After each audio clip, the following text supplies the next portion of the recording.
देश की वर्तमान परिस्थिति का मूल रूप से आकलन करते हुए, देश की वर्तमान परिस्थिति का पूर्ण रूप से अवलोकन करते हुए हमें ये बात समझ में आती है कि आज कहीं ना कहीं किसी न किसी रूप में इस देश की वास्तविक, इस देश की सांस्कृतिक, इस देश की शैक्षणिक, आर्थिक, राजनीतिक और सामाजिक परिपाटी में हम दीमक लगाते जा रहे हैं। इतिहास से हमें सीखना होगा कि हमने इतिहास में परिस्थितियों को बदला हुआ है। वर्तमान में हम परिस्थितियों के हाथों की कठपुतली बनते जा रहे हैं और भविष्य में हम शायद इन्हीं कठपुतलियों पर ही अपना जीवन बसर करेंगे। इस बात का हमें दुख होता है कि कहीं ना कहीं किसी न किसी रूप में विवेकानंद की वह परिपाटी अब हमारे अंदर दिखाई नहीं देती, गांधी के उसूल हमें दिखाई नहीं देते, हमारे अंदर लोकमान्य का जज्बा दिखाई नहीं देता, हमारे अंदर मैडम तुषार कामा का एक परराष्ट्र के लिए प्रेम दिखाई नहीं देता। जो इस मिट्टी का ना होकर के इस मिट्टी में मिलना चाहता है, ऐसी स्टेलिन की नातिन स्वेलिना का प्रेम दिखाई नहीं देता। अरे गंगा में जाकर मैल धोने वाले, गंगा को दुर्गंध करने वालों, आज हम आपसे एक सवाल और एक प्रश्न करना चाहते हैं। अरे यदि आप अपनी जिंदगी को गंगा जैसा निर्मल, गंगा के पानी जैसा पवित्र और गंगा की अस्मिता जैसी शाख अपनी बना लें, तो इस दुनिया के अंदर आपको कोई ऐसा नहीं कह सकता, आप पर कोई सवाल या निशान नहीं उठा सकता। आप किसी भी क्षेत्र में चले जाइए, सफलता आपके चरण चूमेगी। परंतु क्या कारण है, हमें इस बात का सोचना होगा, इस बात का अवलोकन करना होगा। एक तरफ युवा पीढ़ी और दूसरी तरफ इस देश की आने वाली भावी पीढ़ी। वर्तमान परिस्थितियों में यदि हम देखें तो युवाओं के हाथ से अपने खुद की संयम की डोर छूटती चली जा रही है। जिस संयम के बलबूते पर एक बालक नरेंद्र स्वामी विवेकानंद बन जाता है, जिस संयम, लगन और मेहनत के बलबूते पर एक गरीब मल्लाह डॉक्टर एपीजे अब्दुल कलाम बन जाता है, जिस संयम के बलबूते पर एक दुबला पतला बदसूरत सा कदकाठी वाला गुजराती व्यक्ति पूरी दुनिया को अपने पीछे लेकर के चलने पर तैयार हो जाता है और पूरी दुनिया उसका अवलोकन करने लगती है, आज हमें उनके संयम को सीखना होगा। आज हमें उनके संयम से वह शिक्षा प्राप्त करनी होगी कि जब तक हम संयमित नहीं होंगे, हम जीवन में कुछ नहीं कर सकते। जीवन में संयम और संयम में जीवन जिस दिन से हम बिताना सीख जाएं, जिस दिन से हम करना सीख जाएं, सही मानिए, यकीन मानिए, अर्थ मानिए, हम उस दिन से अपनी वर्तमान वास्तविकता को, वर्तमान परिस्थिति को पूर्ण रूप से बदल चुके होंगे। एक कहानी यहां पर आपके सामने रखने की चाह होती है। एक किसान के पास एक व्यक्ति आता है और उस किसान से कहता है, भैया तुम्हारे पास कितनी जमीन है? किसान कहता है, यहां से उस पेड़ तक जो दिखाई दे रही है वो जमीन मेरी है। वो जो उसके पास व्यापारी आता है वो समझ जाता है कि किसान लालची है। वो कहता है कि यदि तुम और जमीन लेना चाहो तो क्या उसकी क्या कीमत दोगे? बोले, दुनिया की ऐसी कोई कीमत नहीं है जो मैं चुका नहीं सकता। यदि और ज़मीन मुझे मिलती है तो मैं ज़रूर लेना चाहूँगा। उस व्यापारी ने उसके सामने प्रस्ताव रखा और उसके प्रस्ताव रखते ही किसान तैयार हो गया। किसान की तैयारी और शर्त ये थी कि सुबह सूरज निकलते ही वो जितने दूर दौड़ना शुरू करे और शाम सूरज ढलने के पहले वो वापस उस स्थान पर वापस आ जाए जिस जगह से उसने चलना दौड़ना शुरू किया था। जहां तक का सफर वो तय करेगा वो जमीन उसकी होगी। लालच के कारण वो किसान दौड़ना शुरू करता है। रोटी, भूख, प्यास सारी चीजें छोड़ देता है, दौड़ता जाता है। शाम के 4 बजे का समय, उसे एहसास होता है कि मैं बहुत दूर आ गया, अब मुझे वापस चलना चाहिए। उसे लगता है कि उसके अंदर शक्ति है, एनर्जी है, अभी भी साहस है, वो दम लगाएगा। जितना उसने पिछले 8 घंटों में दौड़ा है, वो 2 घंटों में पूरा करने के कारण, पूरा करने के चक्कर में अपनी दौड़ को तेज करता है। भारी हुए पैर दौड़ने लगते हैं, उठते नहीं है, फिर भी वो उठाना चाहता है। क्यों? लालच, जमीन की लालच उसके सामने दिखाई दे रही है, और अंततः वो अपने जीवन से हाथ धो बैठता है। साथियों, बड़ी सुंदर सी बात है कि हम अपने जीवन में बहुत कुछ करना चाहते हैं, पर दुर्भाग्य, हम उतना ही कर पाते हैं जितना हमारे भाग्य में लिखा है। हमें उतने का ही सोचना चाहिए, हमें उतने की ही चाह करनी चाहिए जो हमारी औकात में है। हम यदि औकात से बाहर जाकर सोचें, हम यदि औकात से बाहर रह करके सोचें, तो मुझे नहीं लगता कि हम उस चीज को प्राप्त कर पाएंगे। एक विशेष बात आप लोगों के बीच रखने का कारण यहां कि आज हमारे समाज की वस्तु स्थिति बदलती जा रही है। जिन परिवारों पर हम गर्व करते थे, जो परिवारवाद हमारी जिंदगी की मूल रीढ़ की हड्डी हुआ करते थे, आज वो कहीं ना कहीं समाप्त होते जा रहे हैं। कारण क्या है, ये हमें और आपको किसी को नहीं पता। उस कारण का हमें पता लगाना होगा। यदि हम उस कारण का पता नहीं लगा पाते, तो हमें और आपको इस जीवन को बहुत जल्द समाप्त करने के बारे में सोचना होगा। क्योंकि जो लोग मंजिल तय करके नहीं जीते, वे हर पल मरते हैं, और जो हर पल में जीते हैं, वे मरने के बाद भी जीते हैं।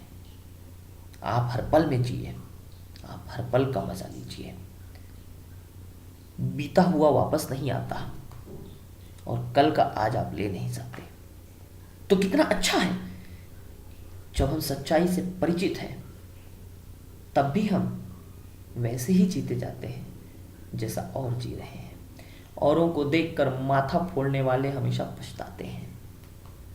औरों को देखकर अपने घर में भौतिक संसाधन की चीजों को रखने वाले हमेशा सदैव पछताते हैं। कितनी सुंदर सी बात है कि हम जानते हैं कि मरने के बाद यहां कोई वापस नहीं आने वाला। कितनी सुंदर सी बात है। हम ये भी जानते हैं कि मरने के बाद में ये फ्लैट, ये बंगले, ये घर हमारी छाती पर नहीं जाने वाले। हम ये भी जानते हैं कि ये बैंक में पड़ा हुआ कल पैसा, यदि आज रात सोने के बाद सुबह नींद नहीं खुली, तो आपके साथ नहीं जाएगा। फिर भी हम बैंक में रखकर सोते हैं, फिर भी हम भविष्य के बारे में सोचते हैं। अरे जिसके बारे में सोचकर कोई फायदा नहीं, जो हो चुका है, जिसके अतीत के बारे में सोचकर कोई फायदा नहीं। सिर्फ उन 2 बातों के ऊपर सोचकर हम अपना वर्तमान खराब करते चले जाते हैं। हमें वर्तमान को सुधारना होगा, हमें वर्तमान की बातों को सीखना होगा, हमें हर पल में जिंदगी तलाशनी होगी, हमें हर पल में जिंदगी की तलाश करके एक नई शुरुआत करनी होगी। क्या हुआ यदि किसी ने आपका दिल दुखा दिया? आप उस पल से, उस क्षण से ये कोशिश कीजिए, आप किसी का दिल ना दुखाएं, क्योंकि आपका दिल किसी ने अभी अभी दुखाया है। यदि किसी के दिल दुखाने से आपको ठेस पहुंचती है, आप खुद यकीन कीजिए कि आपके किसी और को दिल दुखा देने से उस पर क्या गुजरेगी, उस पर क्या बीतेगी। दोस्तों, ये सोचने की घड़ी है। कारण हमारा इतिहास हमको सिखाता है, हमने इतिहास से बहुत कुछ सीखा है, लेकिन हमने ये नहीं सीखा इतिहास सीख लेने के लिए होता है, रट करके पास होने के लिए नहीं। शिवाजी का इतना बड़ा उदाहरण आपके सामने है। जिस व्यक्ति ने अपनी मां को गुरु मानकर, दुश्मनों की महिलाओं का सम्मान करके अपने दम पर एक नए साम्राज्य की स्थापना की, जिस मीरा की हम बात करते हैं, जिसके परिवार वालों ने उसका विरोध किया, जिसके अपनों ने उसका विरोध किया, लेकिन भक्ति में डूब करके। मैं ये नहीं कहता कि आप भगवान पर भरोसा करें, आप भगवान में खो जाएं। मैं ये कहता हूं कि किसी एक पर विश्वास कर लें तो उसके हो जाए, क्योंकि जब तक आप उसके नहीं होंगे, आप जिंदगी को नहीं जी रहे हैं। जनाब, जिंदगी 2 ही शर्तों पर जी जाती है। एक तो अपने आधार पर और एक तो अपनी बात पर। जो लोग खुद के दम पर जिंदगी जिया करते हैं वही सही अर्थों में जिंदगी का मजा लेते हैं। जिंदगी जीने के लिए मिली है, जिंदगी को बर्बाद मत कीजिए। जिंदगी उन चींटियों को, उन कीड़ों को, उन मकोड़ों को, उन पशुओं को, उन जानवरों को भी मिलती है जो आपके साथ जीवन जीते हैं, और सुअर को भी मिलती है जो क्या खाने के लिए पैदा हुआ है ये भी आप जानते हैं। तो आप में और सुअर में क्या अंतर है, तय आप कीजिए। तय आपको करना है कि आपको क्या, कैसे, किस प्रकार अपने आप को बदलना है, अपनी परिस्थिति को बदलना है, अपनी जिंदगी को बदलना है। जिस दिन से ये बदलाव जनाब आपके अंदर आ गया, आप यकीन मानिए दुनिया की कोई शक्ति, दुनिया की कोई ताकत आपको अलग नहीं कर सकती। इस दुनिया के अंदर ऐसी कोई शक्ति नहीं है जो आपके आंतरिक मन की ताकत से भी बड़ी हो। कोई ऐसा परमाणु और एटम बन नहीं बना जो आपके आंतरिक मन से बड़ा हो। जब एक बार न्यूटन सोच लेता है कि मुझे इस दुनिया में अपना नाम कर जाना है, जब एक बार नोबेल पुरस्कार देने वाले के नाम पर पुरस्कार मिलने से पहले आप उसका इतिहास पलट करके देखिए, उसके बारे में पता चल जाता है, तब समझ में आता है कि ज़िंदगी में अच्छा करने वाले लोगों के ही नाम रहते हैं। इस मरने वाली दुनिया में यदि नाम अमर करना है और मरने के बाद भी यश कीर्ति आपकी गूंजती रहे, ऐसा काम करो तो ही जा करके आपने इस जीवन को जिया हुआ है। अपनी खुद की किसी पर की गई उपकार को कभी मत जताओ, लेकिन किसी ने आप पर उपकार किया है तो भगवान के लिए उसे सारी जिंदगी मत भूलो। यदि आप उपकार करोगे, आप परोपकारी बनोगे, तो आपका किसी भी वक्त, किसी भी समय खुद भगवान अपने आप इस धरती पर नया रूप लेकर आएंगे। रूप किसी का भी हो सकता है, रूप चाहे वो किसी जानवर का हो, किसी पक्षी का हो या किसी और का, वो रूप लेकर आएंगे और आपको, आपके जीवन को एक नई दिशा दे देंगे जहां से आपकी जिंदगी रुकी होगी। बड़ी सुंदर सी बात है कि शेर 2 कदम पीछे चलता है, किस लिए? ताकि वो अपनी छलांग अपनी शिकार पर बहुत अच्छी तरह से वार कर सके। जिंदगी यदि आपको 2 कदम पीछे ढकेलती है तो जनाब इस बात को मत दिल पर लगाइए कि आप पछड़ रहे हैं, आप असफल हो रहे हैं। असफलता ही सफलता की पहली चुनौती होती है। यदि व्यक्ति असफल ना हो तो उसने प्रयास किया था पता कैसे चलेगा। यदि व्यक्ति हारा ही ना हो तो जीत और हार के बीच का उसको अंतर पता नहीं चलेगा। और कई हारों के बाद मिलने वाली जीत का जो मज़ा होता है वो एक बार में मिलने वाली और लगातार मिलने वाली जीत का नहीं होता। यदि लगातार कोई बल्लेबाज सेंचुरी लगाता जाए तो वो एक लंबा अच्छा खिलाड़ी कभी नहीं बन सकता, लंबी अवधि तक चलने वाला खिलाड़ी नहीं बन सकता। लेकिन जिस खिलाड़ी ने अपने जीवन में 0 को भी देखा है और 200 को भी देखा है, वो बल्लेबाज या वो गेंदबाज जिसने 0 को भी देखा है और 10 को भी देखा है, ये गेंदबाज या बल्लेबाज अपने ज़िंदगी में कभी पीछे नहीं आ सकते। ज़रूरत है अभ्यास करने की। अभ्यास से तात्पर्य क्या है?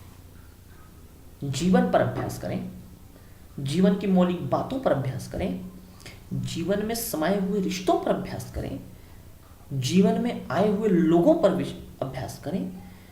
नित्य नई चुनौतियां जो आपके सामने आ रही हैं उन पर अभ्यास करें। यदि आप अभ्यास नहीं करेंगे तो आप यकीन मानिए बिन अभ्यास के कोई भी व्यक्ति किसी भी परीक्षा को पास नहीं कर पाता, आप असफल हो जाएंगे। और इस जीवन रूपी शिक्षा को यदि प्राप्त करना है, जीवन रूपी इम्तहान को यदि पास करना है, तो my dear friends please do study. आप अभ्यास कीजिए। मैं कहता हूँ होमवर्क कीजिए। बिना होमवर्क के कुछ नहीं होता, क्योंकि जो व्यक्ति होमवर्क करके चलता है, जो व्यक्ति तैयारी के साथ चलता है, उसे पीछे पलटना नहीं पड़ता और भविष्य की चिंता नहीं करनी पड़ती। और जो भविष्य की चिंता करके आज को खराब करता है वो अपने अतीत को खराब कर रहा है, और कल उसी अतीत के कारण, आज के वर्तमान के कारण वो अतीत को कोसेगा और अतीत के कारण वर्तमान को खराब करेगा, जिसके कारण उसका भविष्य कभी सुनहरा नहीं हो सकता। भविष्य सुनहरा चाहते हो, कल की सुबह और चमकीली चाहते हो, तो आप नई चीज़ों को सुनना सीखना शुरू करें। धन्यवाद।